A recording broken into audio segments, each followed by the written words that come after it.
ดึกมาแล้วพ่อละสี่พ่อบ่แม่ใกล้สิเกะแสงป่าบัดทุ่งมาแม่นละเด้อบัดแม่นสิเศร้าละเด้อบัดบ่แม่นหยังเด้อเศร้าผมลำได้กันดูได้แห้งอ่อนกำลังต่อยจังบาลบอ้อย กับพัดทุ่งน้อป่ายเผาดาวมัวสร้างทุกเลวแถวไหนเก่งจังปางดาวสังเหงือกเก่งหมดแค่ลากับอ่อนลุ่งหมดแค่ลาหลายขึ้นแต่งานต่องานมันต่อจะมือบอกแค่ลากับอ่อนพี่ยาลำยาไปนั่งตื่นลำเดินไปนั่งลองเล้วกับตื่นเละเขาต่อประสันลำยาไปนั่งสั่นทำกันไปแน่ละเด้อพอเด้อเมียละเลยพวกพี่น้องถึงแล้วบางสิเศร้าลำมาพอดีเบาสนากันแต่เมื่อก่อนผมบอลนั่นแหละคือสิลุมเมื่อตายตาและปีนิดหน่อยกับร่างถอยพ่อเด้ออยู่สู่บ่มีสีเบากับพ่อได้ว่าคอมสองมาเท่านี้มาก็เป็นพี่น้องเล่นแกนเป็นนักกันดีขอสามารถไปตีบ่ต่อกันนั่นคือเราอีกอันหนึ่งเห็นสิเศร้าพัดขอไว้ที่ในใจตาสองฝ่ายมางานลุ่มจังไหลบ่ตาเบาหรอกพี่น้องไว้ว่าเมลาหักเพงาเด้คุณปัง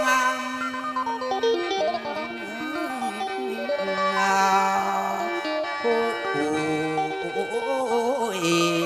เวเดโอ้ยลันอามหักกันคือเก่าเด้อพี่น้องเด้อถือว่าพี่บ้านน้องกันไปปุ่นกินปลามาปีกินเหล้าฮักกันไปคือข้าวเหนียวปั่นหอยาสุดเพื่อแตกมางคือน้ำถือข้าวเหนียวได้พี่น้องเด้อฮักกันแล้วตกน้ำกับบ่ไหลตกไฟกับบ่ไหมว่าแต่ฮักกันที่ก็ดีไปทั้งใดบ่อึดตายเอาล่ะฮะนี่แกว่าฟังเด้อเจ้าบ่าคุณพอศรัทธาต่อของผมมาศิลาเด้อไปตามตาตีร้านเด้ออะไรไปบ้านหักบ้านไปบ้านสิได้ปากกากับปริเวหุ่นบอลอาคอม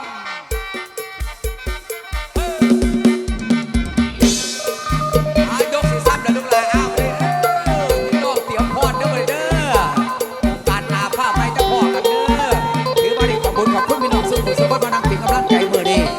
มืออื่นก็สิไปทั้งบึงการกับมาล่ำสุขจ้าเขาเดี๋ยวบึงจับเขาเดี๋ยวเขากระไดต้องไปบึงไปสัญญาครับ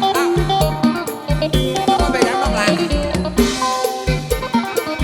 ก็จะมาพ่อปุ๊บน้องหลานแล้วน้องมือเอาเด้อกระฟังเด้อจะมาหุ่นพอตัดท่าตัวขบุกตาละแบนเสียร่าเนี่ยไปตามตาทีหน้าเด้ออะไรไปตามตาไปบ้านเสียบ้านทำบริเวณคนก่อน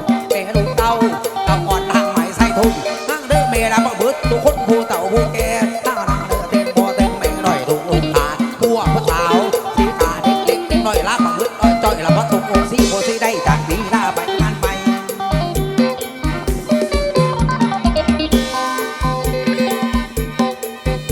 ตีไก่ไม่มาหอดเดียวไก่เขามาเดียวอันผู้มาปอนอยู่หนาเวทีผู้มาปอนเป็นมูกันให้รับให้ด้วยเด้อ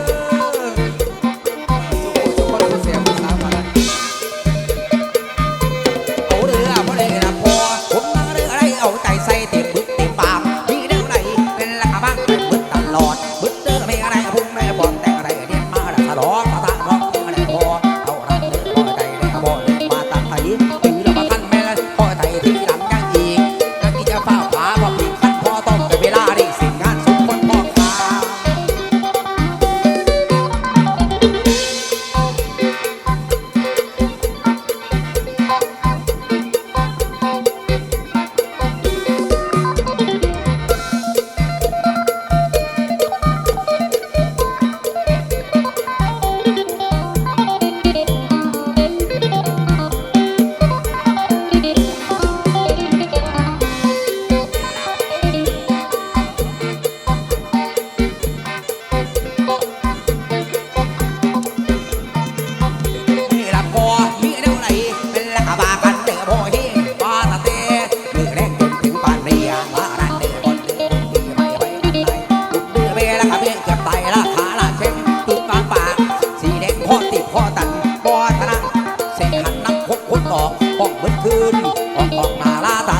หัวสีใดแม่นเรื่องเงินเก่าบาทที่บาทจุดว่าใจสีขาดต่ออะไรบ้างในบ้านละคนพูดมันบ้างตะละบ้านเราเดือดร้อนหน้าอะไรฟังเตะบอลมันหน้ากันบอลอะไรแล้วประกาศดูนั่งสงสารมากผมมากินละด้วยปากหูสาวของหมูบอกไอ้คุกหน้าเป็นพิมพ์ตัวสงสารทุกบ้านตื่นร้านเลยละผสมทางหุ่นพอเต่าหันแต่ขอกระทั่งดอกหน้าด่างปูเจ้าอยู่ขอไอ้พี่ไส้ผู้ผมไปขอไอ้พี่โซ่ตาตาลูกผู้ลาปักตับทับตัวล้ำ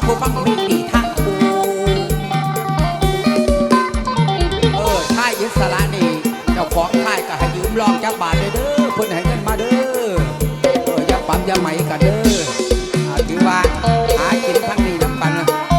เอาชายอิสระ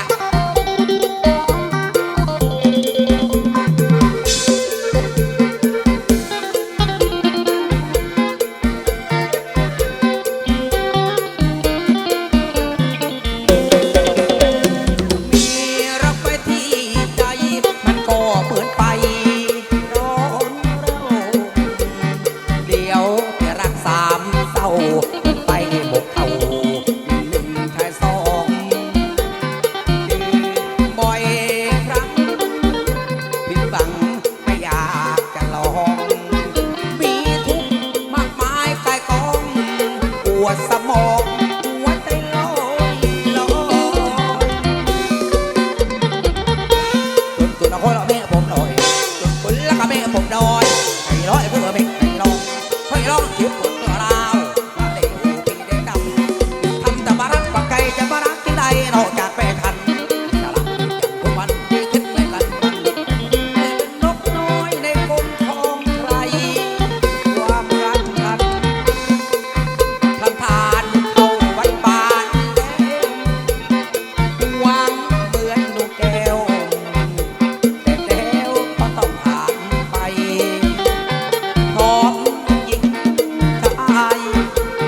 รัตนา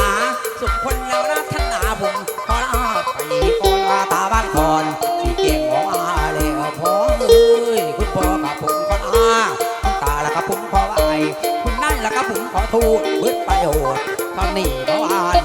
สีสาราสูนเต็มนะพระคุณบังในนาดันดันนาคนฟังนากับผมขอลาไปก่อนกับผมขอลาจะลงไปจะลงไป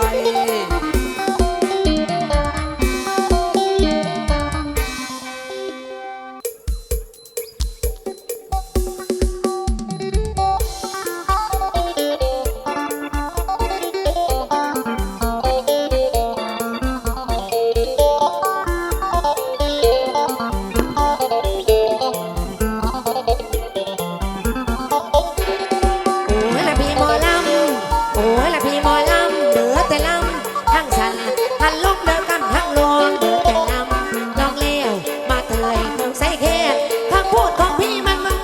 คำพูดของพี่มันมันน้ำตาแบบน้ำอ้อยทำชะมวยมันน้ำอ้อยน้ำตาก็น้องอยากมานานจงสงสารน้องบังอย่าคืนในหากก็เศร้านานไปไกลให้นางไหลเลือบอายบ่วังอันเลยเลือบง่ายฝากบ่พาว่าเป็ดเมืองละเอียดนั่นแหละแม่นบ่ห่างบ่ว่าเจ้าให้แก้ไผให้ทั้งไหลเลือบอายบ่วังอันเลยเลือบง่ายฝากบ่พาว่าขวัญเมืองอุดรนั่นแหละแม่นบ่ห่างเพราะว่าเจ้าให้แก้ไผให้ทั้งไหลเลือบอายบ่วังเลยเลือบง่ายฝากบ่พาดินทรายดอกไผ่นั่นแหละแม่นบ่ห่างบ่ว่าเจ้าให้แก้ไผนักนั้นละนานวันนี้นี่นะละนานวันนี้นี่นะที่ฉันก็ลาน้องไปแล้วที่ฉันก็ลาน้องไปแล้วน้องไปแล้วค่ะสุขใดกันเลิศสุขใดกันประเสริฐความเจ็บให้ที่ใบปีนี้เด้อแม่เด้อโศกไส้ปีหน้าสัทธาเจ้าภาพผู้สร้างนามทั้งบุญขอให้ได้รับผลบุญอานิสงส์บ่ว่าสิเป็นมื้อนี้มื้ออื่นและมื้อต่อไปโชคดีปีใหม่สวัสดีค่ะ